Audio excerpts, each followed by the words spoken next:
La création de contenu peut être vécue comme une douleur, surtout quand on ne sait pas quoi dire, quoi créer comme contenu ou encore comment s'organiser.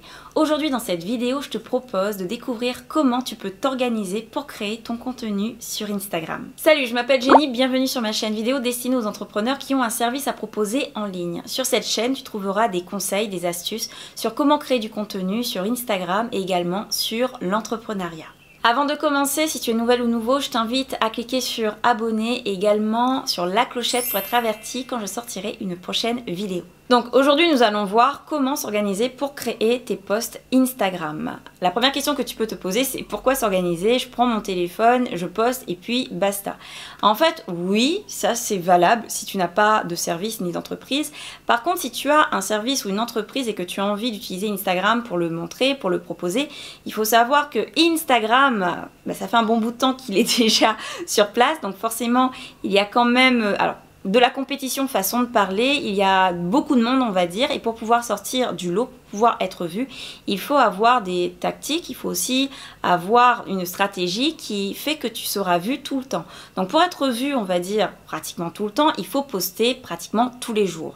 Bien sûr, cette démarche s'applique pour les personnes qui ont un service à proposer ou une entreprise. Si tu es sur Instagram, on va dire pour le fun ou autre, forcément tu n'auras pas cette démarche-là. Le problème quand tu postes tous les jours, c'est qu'il y a des jours avec et il y a des jours sans. Il y a des jours, on va dire, où on est très inspiré, donc c'est génial, tu vas pouvoir prendre ton téléphone et te lâcher. Et il y a des jours où tu ne seras vraiment pas inspiré, que tu n'auras même pas envie de prendre ton téléphone, si ce n'est pour scroller, pour regarder, pour espionner. Il y a également tes propres émotions. Il y a des jours où tu vas te sentir super positif, super bien, et il y a des jours où tu vas te sentir vraiment mal, et sans parler d'inspiration, c'est-à-dire qu'il y a des jours avec et des jours sans. Donc, ce qui va faire que tu vas fonctionner, donc on reprend, ce qui va faire que tu vas fonctionner, c'est ta discipline dans le fait de poster, dans le fait d'avoir une démarche, on va dire, sur Instagram. Et pour avoir cette discipline, il faut une organisation. La deuxième chose, c'est ton type d'organisation. Il y a deux types d'organisation. En fait, il y en a plusieurs. En tout cas, dans cette vidéo, je te propose deux. Soit tu t'organises pour la semaine, soit tu t'organises mensuellement. C'est-à-dire, pour la semaine, tu vas prendre un jour, le dimanche par exemple. Tu vas créer ton contenu pour le lundi, mardi, mercredi jusqu'à samedi. Et le dimanche, tu réitères le processus. De même que pour le mois, tu prendras 1 à 2 jours, bon, grosso modo un week-end. Tu vas préparer ton contenu pour le mois, pour être tranquille vraiment pour le mois. Et après, dans ce mois, tu rechoisis un week-end pendant lequel tu vas préparer ton contenu pour le mois d'après, etc., etc.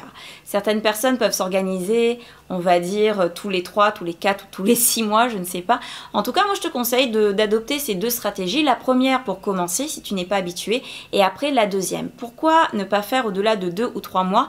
J'avoue que le Covid m'a montré que quand tu prépares ton contenu pour 3-4 mois, tu peux avoir des événements qui font que tu as tout intérêt à savoir comment shifter, comment prendre un virage. Donc un mois, pour moi en tout cas, c'est aussi en termes de quantité de travail, c'est juste le nécessaire. Après, bien entendu, c'est à toi de choisir.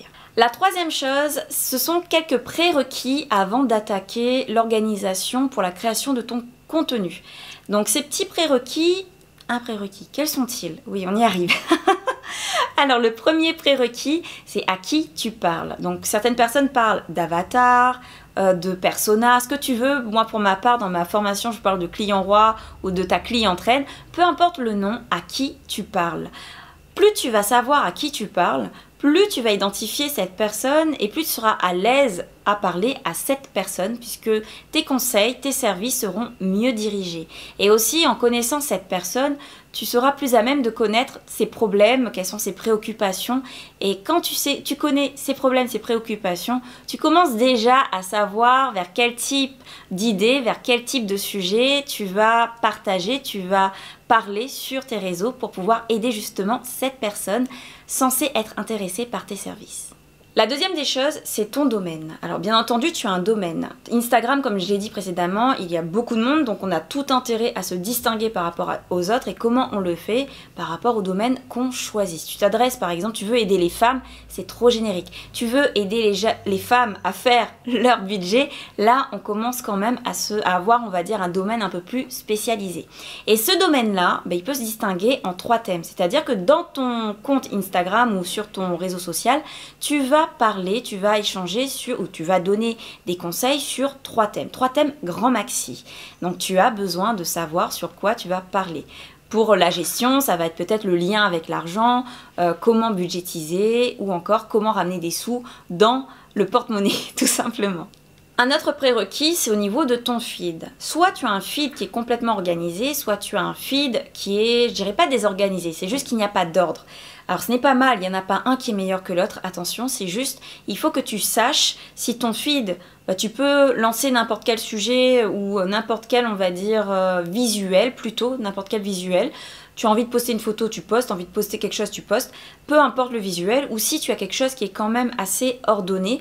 Et dans ce cas, c'est un élément qu'il va falloir prendre en compte quand tu vas créer ton contenu justement pendant cette fameuse organisation.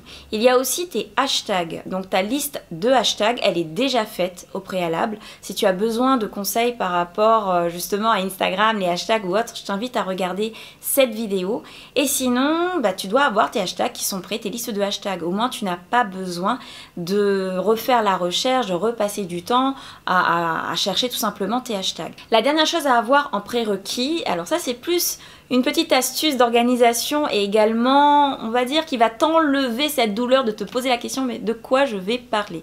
Donc la première des choses, si déjà tu as 3 thèmes, tu sais plus ou moins de quoi tu vas parler. Si tu connais ton persona, tu connais les problèmes de ce persona et c'est justement ce persona qui, au fil de la journée, va venir te voir sous l'apparence, on va dire, d'un ami, d'un client également. Alors ça, c'est le top, qui va venir te voir et te dire, voilà, j'ai ce problème-là et qui va te poser des questions. Donc, en ayant un petit carnet dans ton sac, tu vas à chaque fois ou à chaque fin de rencontre sortir ce carnet et écrire toutes les questions, toutes les problématiques rencontrées par cette personne. Et tu vas utiliser ces problématiques-là pour pouvoir créer ton contenu. Alors, si tu le fais sur 1 à 2 semaines, tu vas te rendre compte que les problématiques surgissent de plus en plus. Maintenant, si tu es débutante et que tu n'as pas d'idée au niveau des problématiques, il y a des sites, des forums, tu peux même aller sur des comptes Instagram dans ton domaine et regarder les commentaires. Il y a forcément des gens qui posent des questions et qui mettent en lumière le petit problème qu'ils aimeraient voir être résolu et tu peux utiliser ce problème pour pouvoir créer ton contenu et ce contenu il sera de valeur puisqu'il répond exactement à ce dont ils ont besoin. Une fois que tes prérequis sont mis en place, on peut passer à l'organisation pour pouvoir créer ton contenu Instagram. Et on va commencer avec la première des étapes, à savoir te fixer une journée. Alors, je sais, c'est hyper facile comme conseil. Et en même temps, écoute bien ce qui suit car je suis sûre que tu vas te reconnaître d'une certaine manière. Est-ce qu'il t'est déjà arrivé de te dire, je vais me fixer une journée et cette journée tombe pile poil. On va dire la date de cette journée, c'est pile poil la même date qu'un ami a décidé de prendre pour pouvoir soit faire un repas, ou soit faire une sortie, soit faire quelque chose. Ou encore tu te dis, c'est ma journée de boulot, et pendant cette journée, alors tu as la machine qui va peut-être se casser, ou encore tu as quelqu'un qui va t'appeler, qui a quelque chose à te raconter. Bref, tout arrive pendant cette journée. Une journée fixe, c'est quoi? C'est vraiment une journée pendant laquelle tu vas éteindre ces parasites. Limite, la machine se casse. Écoute, la machine à laver, si elle se casse, elle va être réparée dans 2 jours, tout simplement. On m'appelle, est-ce que tu as quelque chose, est-ce que tu veux bien prendre du temps pour m'écouter? Je peux prendre du temps pour t'écouter demain ou après-demain. Et déjà, la personne ne peut pas t'atteindre puisque tu auras éteint tous ces parasites qui vont te déranger dans ta période de création, dans ta période d'organisation. Une journée fixe, vois-le vraiment comme une journée de travail pendant laquelle personne ne va te déranger. Donc tu prends ton agenda et tu te fixes une journée, on va dire 2 journées grand maxi, pas plus, sinon on va prendre la semaine. Le deuxième point à mettre en place dans ton organisation, le fait de diviser ton temps, d'organiser ta journée tout simplement. Alors comment diviser ton temps? La première des choses, c'est combien de temps tu vas prendre. Sur une journée, on peut dire que c'est 4 heures le matin, 3 heures l'après-midi, autrement dit 7 heures au total. Et pendant ces 7 heures, que vas-tu faire?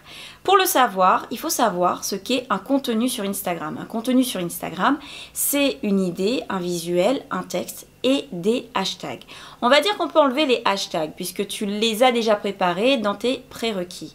Au niveau des idées, tu peux avoir déjà ta liste d'idées. Si tu ne l'as pas, tu peux te prendre 1 heure pour décider quels sont les sujets que je vais traiter cette semaine. Si tu as une entreprise, tu peux te dire aussi quels sont les produits que je vais montrer, comment expliquer ces produits et quel type de contenu je peux également traiter. On y vient pour le type de contenu. D'abord, juste les idées. Donc, on se fixe sur la liste des 30 idées pour le mois. Et ça, tu peux te dire que tu peux prendre 1 heure grand maxi.